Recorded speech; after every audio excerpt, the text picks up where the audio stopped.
Hi guys, welcome to F.U.B.A.R Racing. This is our new project. It's a Skyline. It's supposed to be a drift car, and it's a RB25, the usual Skyline engine. This is a project that's been since 15, so it's 7 years now on the way.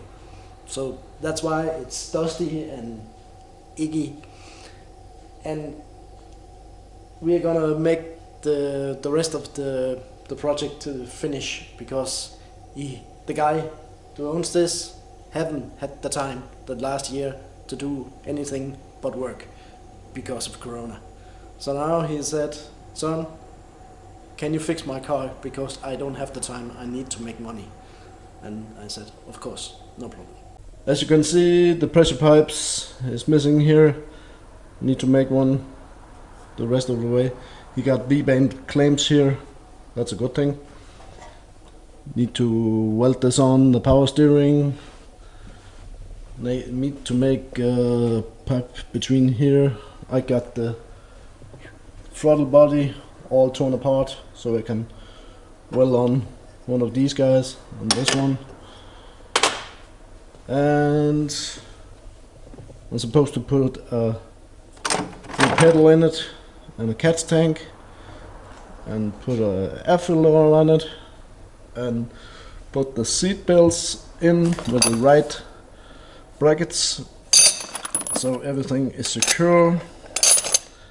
And what more? Yeah, of course, put a blow off on it. So there's a lot of loose ends all around the car. So, but nothing completely insane.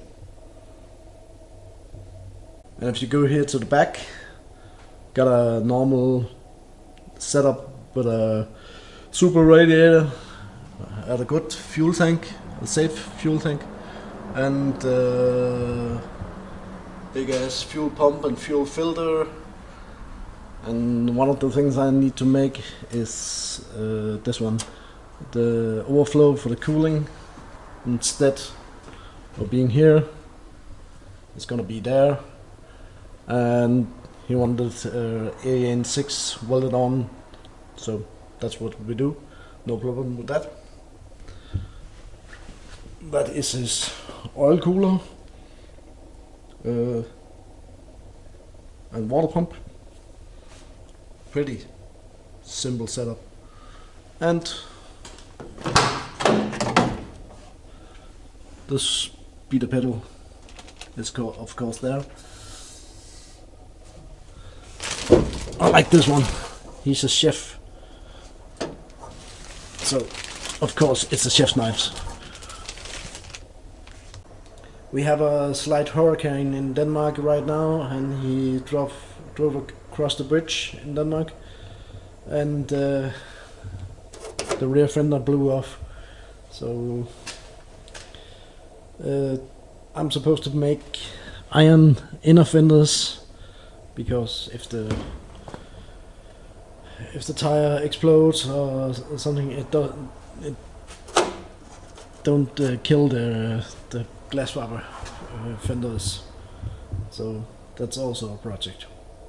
So I took the turbo off, because we're gonna weld this V-band clamp on to the air filter, so it's gonna be a pipe on it.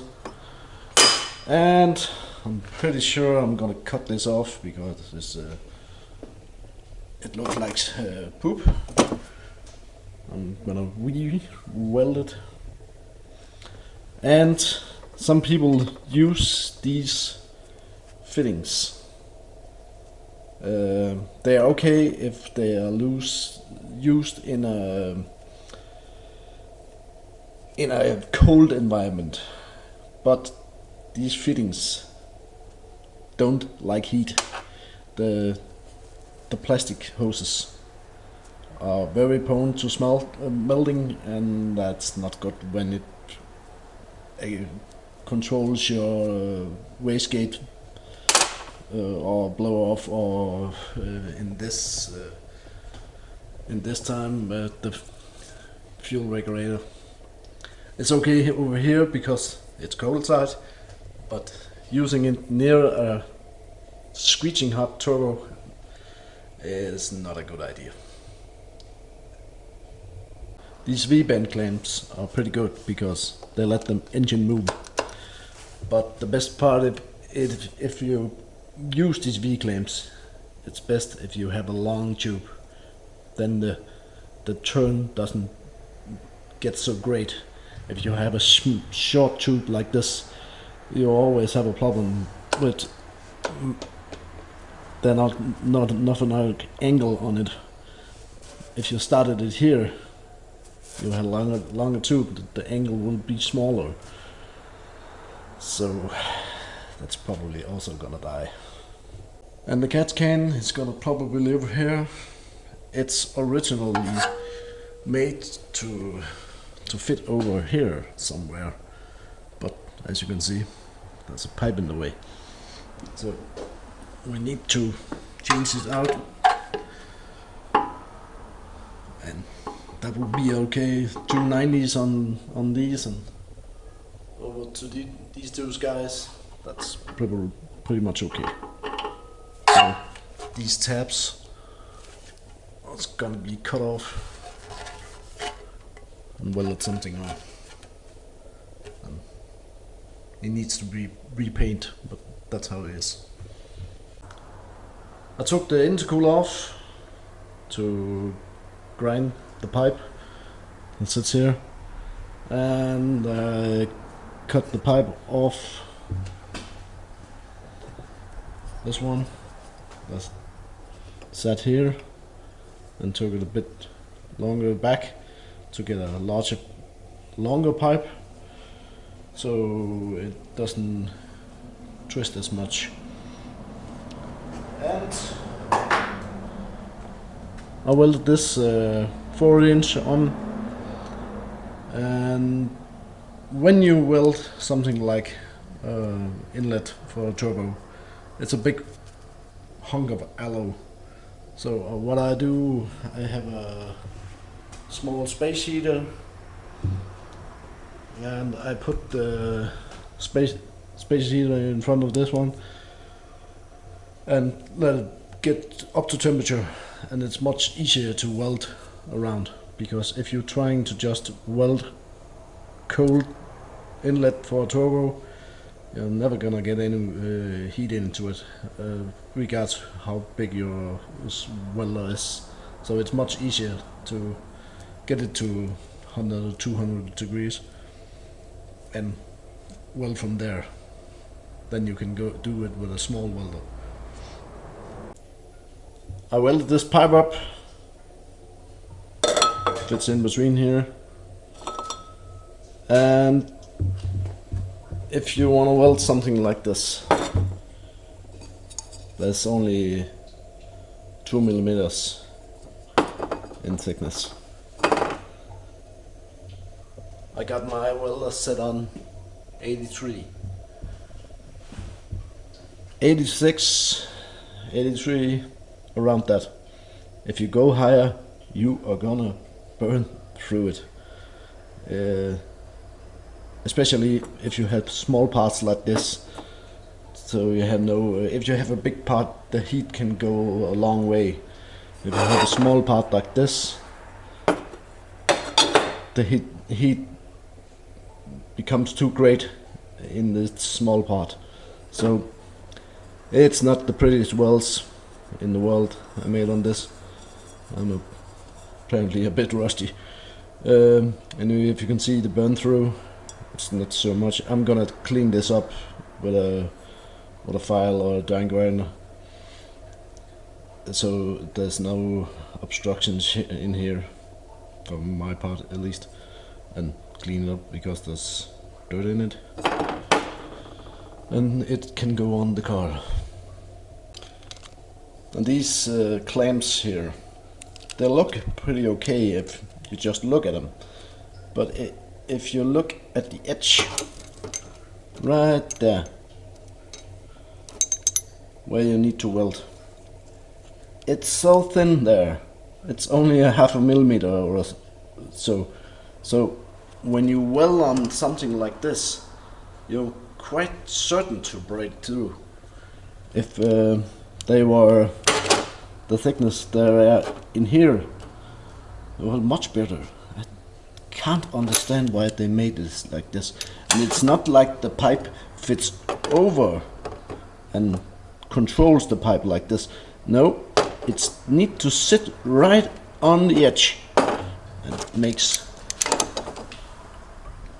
no sense for me. So it needs to sit like that, and I don't get it. But these clamps are nowadays pretty cheap. I believe this is China, so that explains a lot. It's not a vibrant, it's not a, what are the other calls? Yeah, there's some expensive ones out there, and I think they're better than this. They will do the job, but I'm more like a hose and wire clamp in my book. That's much better. You can fix that. You can't fix this out in the field if it breaks. So I made the pipe to fit in between here.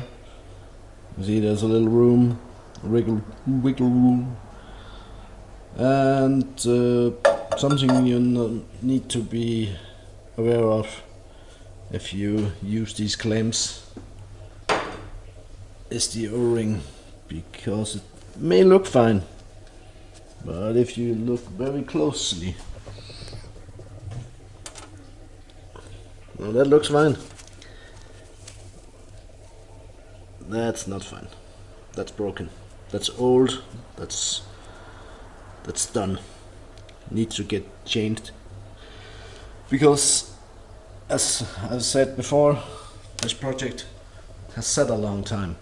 So you need to check your O-rings if you have clamps that's 2-3 years old, and be careful, because you can get O-rings that looks good, but if you're running alternative fuels like E95, you may be required to use other O-rings, something like this, because these O-rings, if you use them, they come apart if you use ethanol or methanol.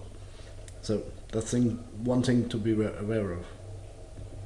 Now I'm not just needing to get a blow off on this, and it should be mostly done. And the blow off is a child, I don't know how to say it, not in English.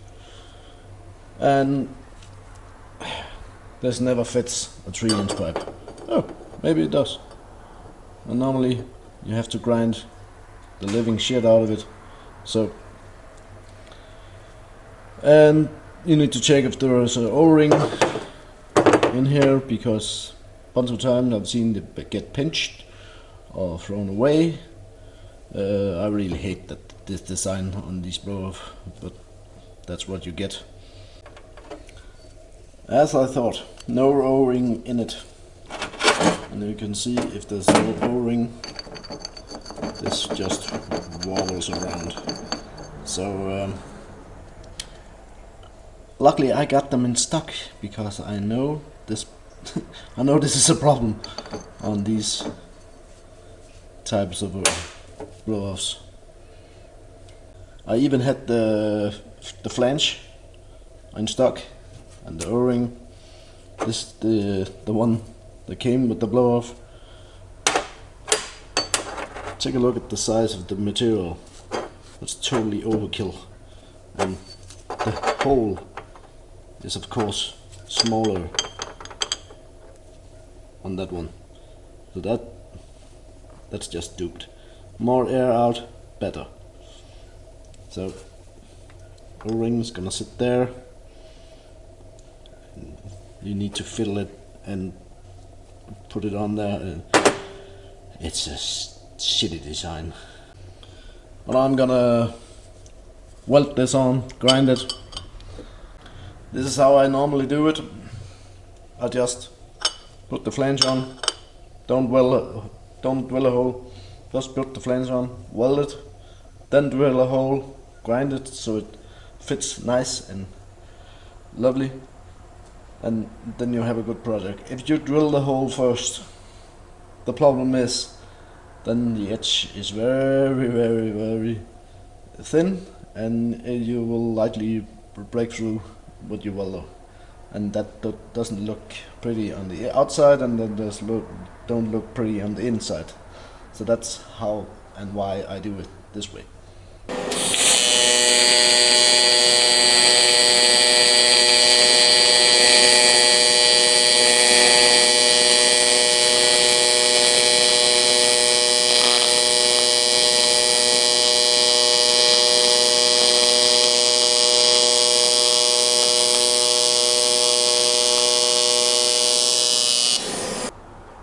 Now let me show you how stupid this design is. You need to take the O-ring and put it on here. Be careful not to twist it, because if you twist it, it won't stay in place.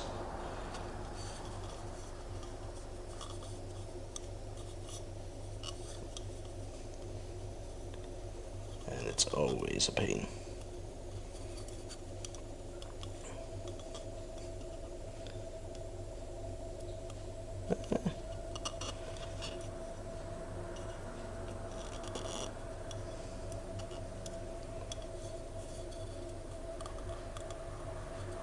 I told you, it's a stupid design.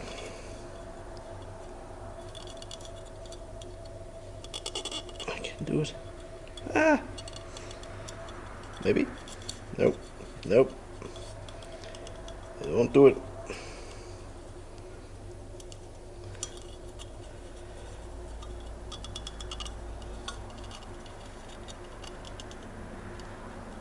And this is why people don't put O-rings in these blow-off, because it's goddamn stupid. And you can try doing it like this, and good luck, because that won't work either.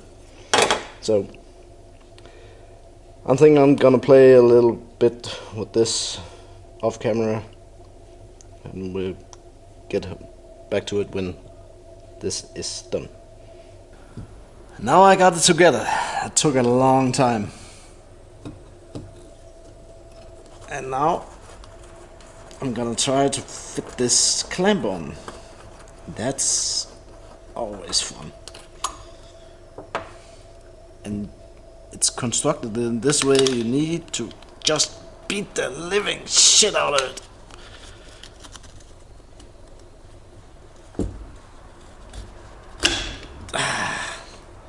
That's so stupid.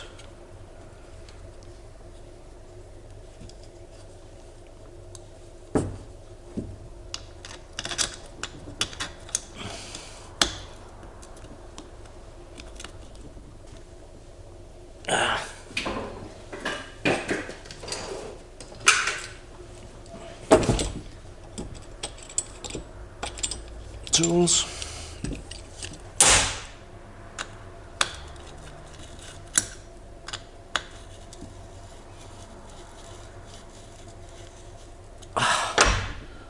And then you can relax. Stupid design. The pressure pipe is done, and the blow-off is mounted. And you might be wondering, why does the blow-off sit at such funny angles?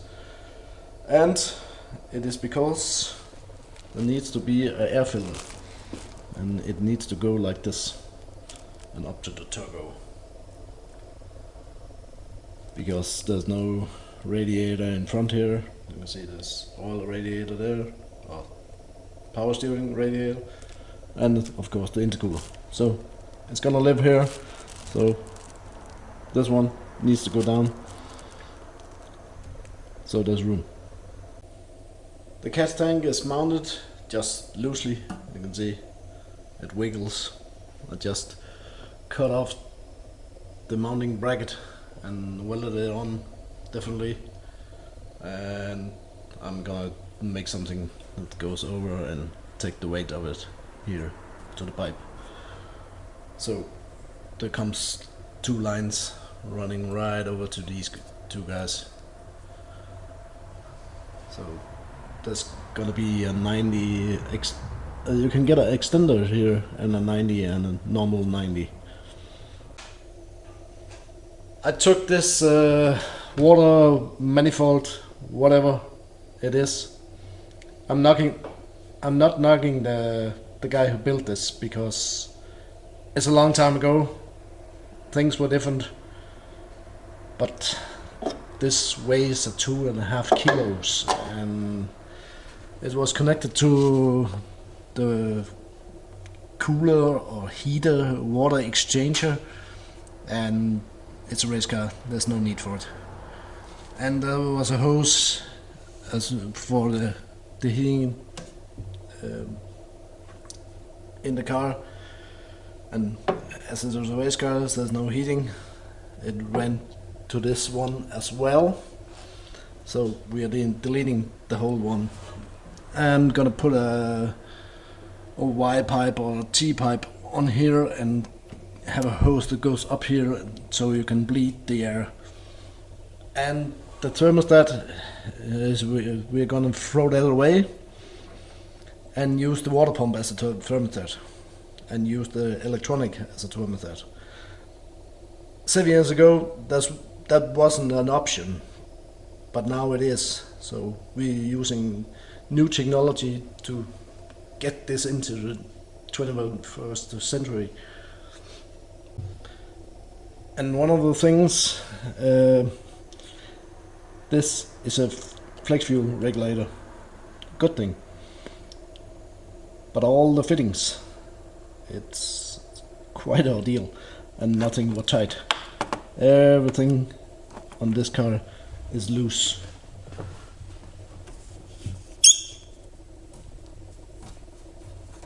And in my world, it's a mortal sin, because if you put something on, you tighten it, because else you run the risk of starting something and it looks like a fountain, and you may hurting the engine or something else, and that's never good. So always, either you put something on, you tighten it, or you don't put something on. That's a cardinal rule. I made this plate for the coils because we bought this, and this was for a RB26, and this engine is a RB25, so it doesn't fit. So I bent up this plate at my work, because they have a CNC bender and a guy who does it in 5 minutes, so that's much easier. And I'm gonna drill small holes here so it can be put in place, and I'm probably gonna take these guides and bolt them off and transfer over to this guy, so they sit normally at this orientation, and I don't like it because the wires go very close to the turbo.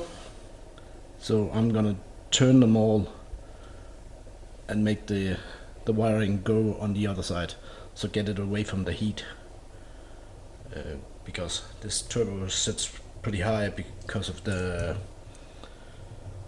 spool valve that's in this manifold.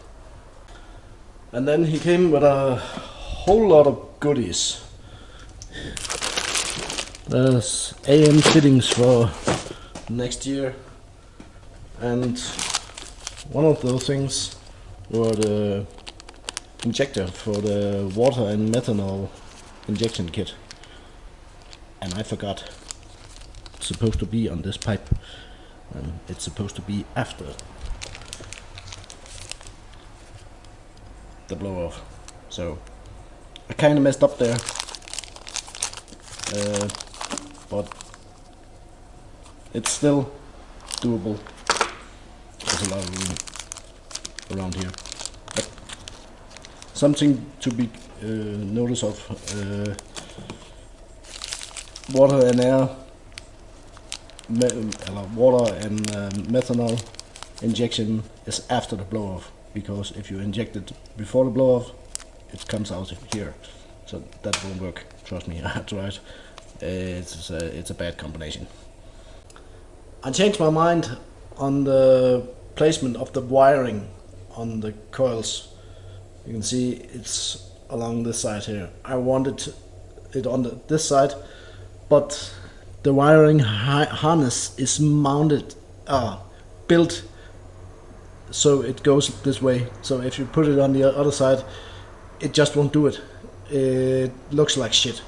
So it has to be like this. And I took these small guys off and bolted on from under the plate. And then I mounted the catch tank, made some hoses, and made a hose here for bleeding the whole cooling system. That hose runs to those two plugs where normally the heater goes. So you can open this and let the air out and close it again and leave it alone. Oh damn, I need to put this in here. That means I need to take this shit off again. I welded up the power steering bracket and the power steering reservoir, and it's quite a tricky reservoir. There's just not just a hole in it. There's a there's a valve here, and put some light in it. There's some triggery going around here, so it comes in and goes out. It's not just a hollow cylinder like many people believe. So I got all the pipes done, hoses, and I got this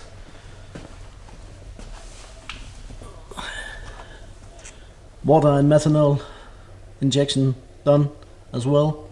That was a pain. This is mounted as well, line made.